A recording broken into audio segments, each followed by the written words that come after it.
Hey YouTube. Here to do have and have nots, giving candy to a baby. I believe this is episode 14. Okay, getting started. I'm gonna just breeze through some things because they really weren't that big of a deal. Okay, so the first thing, Jennifer finds Wyatt dead to the bed. They confirmed his death. I still think that there's some way that he's still alive. Like, they didn't touch him. Okay, he could still have a pulse.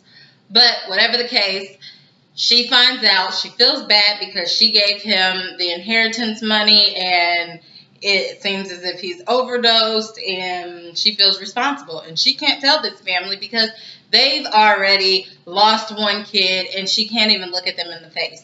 Meanwhile, she still wanted to put them in jail and they had already lost one kid. So now all of a sudden you got like feelings, like you sympathize with them.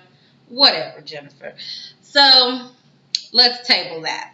Next, Landon Jeffrey. Of course, Landon is reading the news article about Maggie's death, and he's like, you know what? This is all lies. They weren't friends. It's not a coincidence that she died at your mom's house. I'm out this piece. He just starts throwing all his stuff in the suitcase, and he's like, I gotta go. I gotta get out of here because all of you people are crazy. Okay, something happens to everybody, and if you knew what was best for you, you'd get out of here too. Jeffrey, of course, not taking him seriously. Whatever. Scene over. Okay, now David. David is a very upstanding guy. He realizes that, okay, Jim didn't put the hit on my wife. He must have taken the hit off because the guy that actually ended up shooting Maggie, he was just kind of like a hood guy, and he wasn't a professional killer, and he runs out the front door. Like, how stupid is that? So whatever the case, he knows, okay, I beat up Jim for no reason, so let me go apologize. So he goes to apologize. Jim is still acting difficult, like, what? I didn't take the hit off your wife. And David was like, dude, I know you did.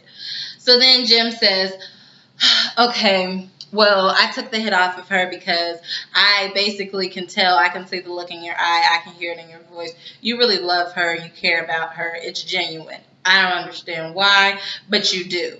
However, I get that same feeling when I think of my daughter Amanda. So I had a heart for a day, so took the hit off.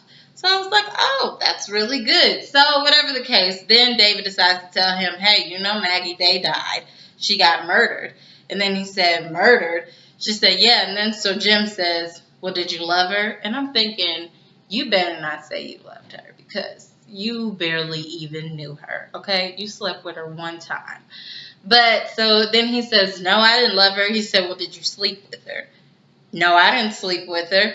No, he said, I've never cheated on my wife. And I'm thinking, David, I know that you and Veronica was separated at the time, but y'all were still legally married. So technically, you cheated on her. Don't be becoming no professional liar like that's cute, like that's Jim's life, not yours. Whatever the case, they decide, okay, we're gonna be bros again, and let's decide to be frenemies. And that is how male relationships work, I suppose. Okay, so now moving on, we go to Hannah. So Hannah convinces Benny to take her over to Candace's house because she wants to talk with Candace face to face. Meanwhile, they see Rosie the nosy neighbor outside, which her real name is Pearl, and she's talking to Hannah. Hannah is just oh so respectful to her, and Pearl is like, I wouldn't go in that house if I were you. And that girl, she has so many different men in and out of there, and I hate that house and the way it looks anyway. And one guy went in there and he never came out. He was wearing big clothes. He had like an evilness about him. He had a mean mug on his face, and but he never came out. And so I'm thinking, and then she said, I have a lot of police connected to me in my family, and I have a lot of cameras on her house, so I've been watching, and yeah.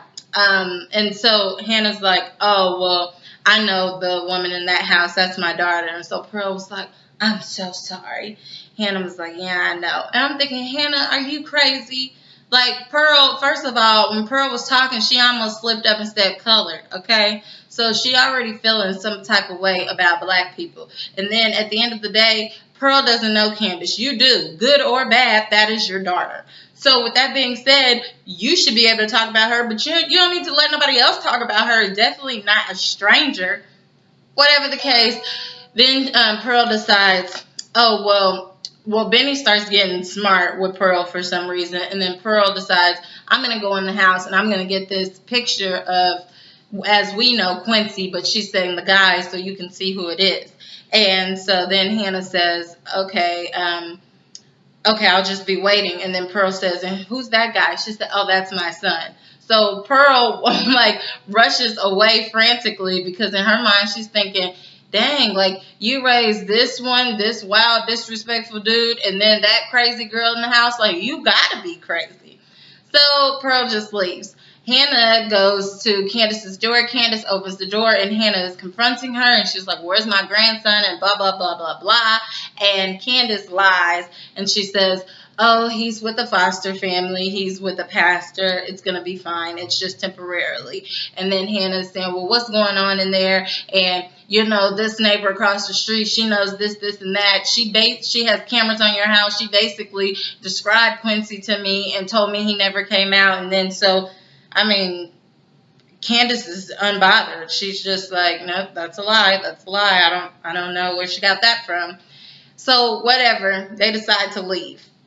And Hannah starts jumping to all these conclusions when she's talking to Benny, and she's like, you know, do you think Candace did something to Quincy, or did Quincy try to do something to her, or did you think she gave the baby to Quincy? Like all this stuff, just simply because she doesn't have any answers. So we know Hannah's going to continue to dig. Okay, now this is the part of the episode that was really like, pulling at me. So we see Catherine is at her house. Catherine receives a phone call late at night. Now, last week's episode, Catherine asked Hannah, if I receive that call, which I'm sure I will you be there for me? Hannah agrees. So when she receives the call, Catherine doesn't pick up the phone. She gets her cell phone and she calls Hannah. And she said, Hannah, I just got the call. And then Hannah said, well, what did they say? She said, I didn't even answer it because I can't answer it. But why else would they be calling me this late at night? And then Hannah said, well, tell me the number. I'm going to call it. And I'll call you back. So, of course, Hannah calls. And she knows that the detective and everything, they're on their way over there to her house. So Hannah says, well, can you please not go inside, okay? Like, she's not going to open the door for you. She's not going to talk to you. She's already lost one kid. Can you just wait till I get there? And then so they say, okay, great. We can wait.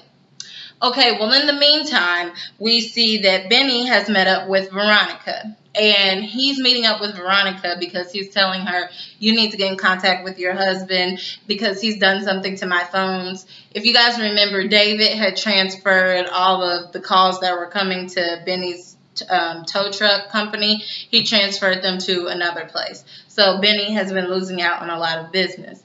And so while Benny's trying to talk to Veronica, Veronica is like pushing all up on him, like trying to get frisky. And Benny says, no, we're cool on that. Like, I'm not doing that. And you know your husband showed up to my mom's house. And she was like, for what? He was like, what'd you tell him? And then Benny said, I told him he need to talk to his wife.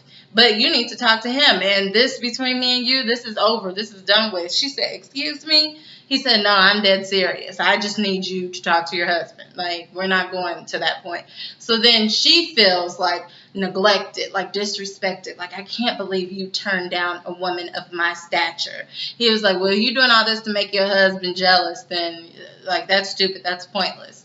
And then she said, excuse me, jealous. So her pride is, like, really, like, threatened at this point. Like, he kind of bruised her ego a bit, so she started going in on him, and she said, look, if I want to make him jealous, you have to have some money, a PhD. You have to be better than him in every way, including physically and intimately, and you're not, and I'm faking all the time, so no, that definitely wasn't the case. And then she said, I was just using you for sex. And he's like, oh, come on, come on. So Benny, he's young, so he's getting a big head about himself. He like pulled down his pants at one point. Like, come on now. Like, y'all are over and done with. Just let it go. Like, be adults, the both of you.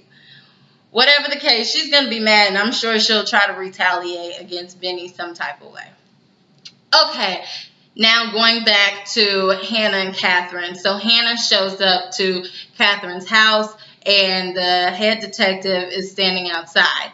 They go inside because Catherine wouldn't answer the door. Hannah called her and said, please come downstairs. So Catherine comes downstairs. Excuse me. And Hannah warns the detective she's not going to take this news well. Is it bad? The detective said, yes, really bad. She said, okay, I'm just letting you know she's not going to take it well. And so when Hannah comes down the stairs, when Catherine comes down the stairs, she sees the detective and she said, what are you doing here? You were here when my daughter died, when you were telling me she died. So what are you doing here? Like, what is going on? I can't take this anymore. And Catherine is like breaking down. I'm telling you, it was a great, great, great performance. That's the best I've ever seen Catherine act on this show. I felt all of her emotions, and she was just a broken, just like beat up parent who just is like, I've had enough. Like, you're coming to tell me more bad news. And of course, then he says, Wyatt Cryer is dead, your son is dead, and she just like bawls out crying, and then episode is over. So I will be back with a review for next week. As always, like, comment, and subscribe, and check me out at Mrs. Blogaholic.